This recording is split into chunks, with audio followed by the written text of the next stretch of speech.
kalian sehat, tetap kuat, nggak boleh sakit. Oke, kenalin aku Vigus Marini Pertiwi. Kali ini aku akan jelasin ke kalian mengenai pengasapan. Apa sih pengasapan itu? Kita cek video sebelah dulu ya.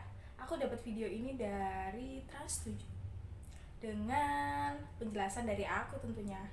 Check it out. Asap. Ikan asap sudah dikenal sejak zaman dahulu kala.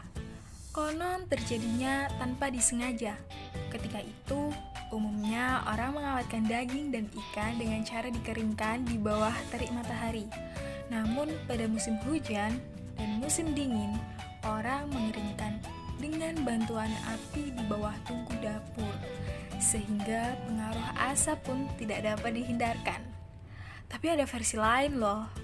Pada zaman batu, orang mempersiapkan makanan termasuk ikan masih dengan cara yang sangat sederhana, yaitu dibakar atau dipanggang di atas api sebelum disantap. Tentu saja pengaruh asap juga tidak dapat dihindarkan ya.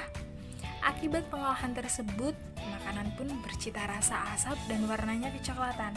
Aroma asap itu ternyata disukai orang, dan tekstur ikan yang diasap menjadi lebih bagus, serta ikan menjadi lebih awet. Sejak itulah pengasapan mulai berkembang, dan teknis pengasapannya pun tidak banyak berubah. Oke, jadi udah tahu kan sejarahnya?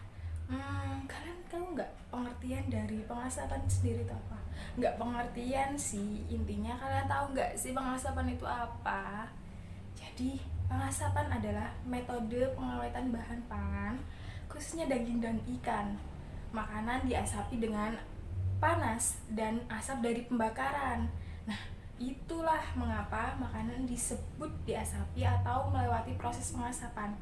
Kalau di atas bara api mah namanya pembakaran. Ups, canda bun. Nah, prinsip pengasapan sendiri yaitu bertujuan untuk mengawetkan bahan pangan dengan hasil dari asap.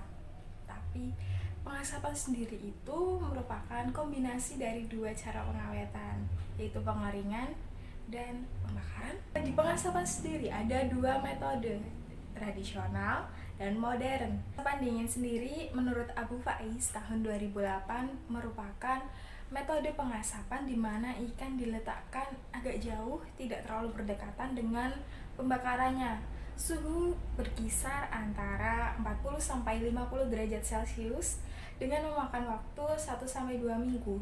Kelebihan dari pengasapan dingin yaitu karena waktunya yang cukup lama, kadar air yang dihasilkan dari pengasapan ini cukup rendah. Namun kelemahannya yaitu waktunya, memakan waktu yang cukup lama, 1-2 minggu. Kemudian ada pengasapan panas.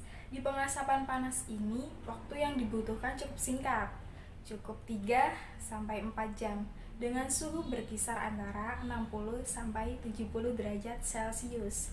Kita lanjut ke pengasapan modern. Di pengasapan modern sendiri ada pengasapan dengan asap cair, di mana sebenarnya penambahan asap cair ini untuk mengurangi kendala yang terjadi pada pengasapan tradisional.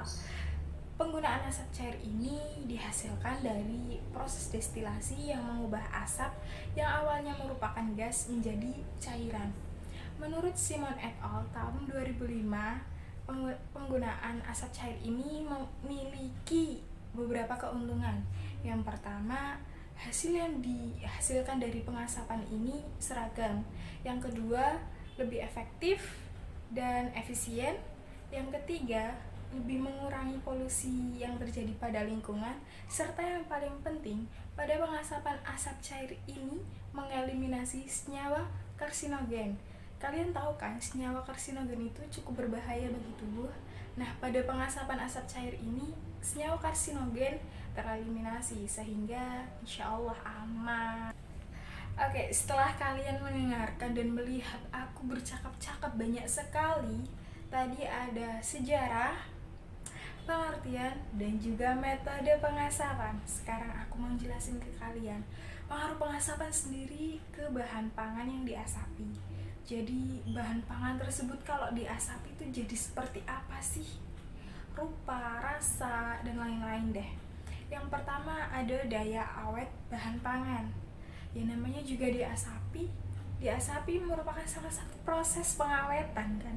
Jadi daya awet dari bahan pangan yang diasapi sedikit lebih lama dari bahan pangan segarnya, karena di pengasapan sendiri dapat membunuh beberapa bakteri yang dapat menyebabkan pembusukan pada bahan pangan.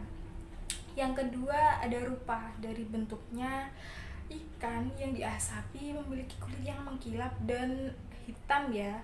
Namun aroma dan rasanya nih, aroma dan rasa dari bahan pangan yang diasapi cukup khas, dan ini memiliki rasa yang disukai kalangan masyarakat di Indonesia nih, karena aroma dan rasanya khas dan saat diolah menjadi lebih enak. Aroma smoky-smoky-nya ini yang disukai nih. Nah, itu saja yang bisa aku sampaikan mengenai pengasapan. Sampai jumpa di lain waktu. Assalamualaikum warahmatullahi wabarakatuh. Selamat belajar semuanya. Dadah.